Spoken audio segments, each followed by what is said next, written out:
Yeah, hi friends. A quick video about the basic wiring, what you find within the Bullet's headlight. Alright, so this is a Royal Enfield Electra 2012 model carburetor. I'll just quickly take you through what are the connections and what are the, each connector for. This red thing that you see is the right side switchgear console. This is for the red. This white, you'll find two. Right, this white connector, one is for the right indicator and this is for the left indicator. Here you can see. Okay, and then this black thing, that's for your pilot lamp. This again is for the pilot lamp.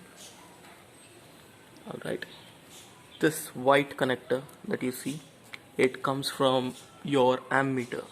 Okay, so this is for your ammeter.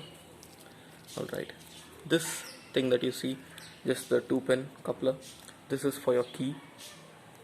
Alright, and then this black that you see, this black is for your left side switchgear, and this thick bunch that you see, this white thing, this is from your main wiring harness.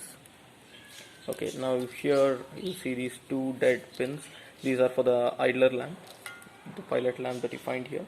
Mine doesn't have that, and there has been some tampering done by the previous owner. So yeah, that's about it, guys.